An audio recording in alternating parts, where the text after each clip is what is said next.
जिस तरह तारिक साहब ने कहा कि जी पॉलिटिकल स्पेस आपने बिल्कुल कम कर दी है और ये जो नफरत की सियासत है इसका आगाज़ ख़ुद इमरान खान साहब ने किया। अब आप कह रहे हैं कि हम मुज़ाकराती मेज़ पे आना चाह रहे हैं, तो क्या आप किस माहौल में आएंगे और क्या आपको किसी ने हाथ पकड़ाया है कि जी हम आपसे बातचीत करेंगे, मामलात हल करेंगे? क्योंकि मेन प्रॉब्लम ये है कि वो कहते हैं कि जी हम मुज़ाकरात के लिए हमें घसीटते हैं, जब बात बिल्कुल एक कंक्लूजन की तरफ जाती है तो खान साहब कहते हैं अब इस कंडीशंस पे बात ही नहीं करनी। जी देखें मुनीज़े, सबसे पहले तो मुज़ाकरात के बारे में जो इनकी तरफ से रिस्पांस है वो आप यही समझ लें कि जिस तरह दिसंबर की ठंडी रात होती है, आज की डेट तक तो गवर्नमेंट की तरफ से ये रिस्पांस है। तहरीक-ए-इंसाफ से गवर्नमेंट का गिला ये था कि ये इस्लामाबाद के साथ मुज़ाकरात नहीं करना चाहते, ये पिंडी के साथ मुज़ाकरात करना चाहते हैं।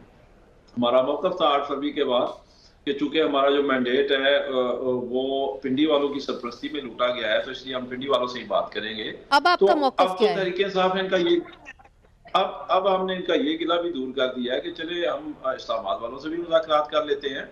लेकिन कुछ बातें की मोहतरम डॉक्टर साहब ने और शहला रज़ा साहिबा ने कि जो 2 बड़े सानियात हुए, कोई शुबा नहीं इसमें बहुत बड़े पाकिस्तान की तहरीक के सानियात हैं। एक जो 16 दिसंबर को 2014 को हुआ एपीएस का, और एक अभी जो कुछ दिन पहले हुआ कुरम एजेंसी में। जी 100 से ज़ायद बेगुनाह मासूम लोगों को शहीद किया गया वहां पे।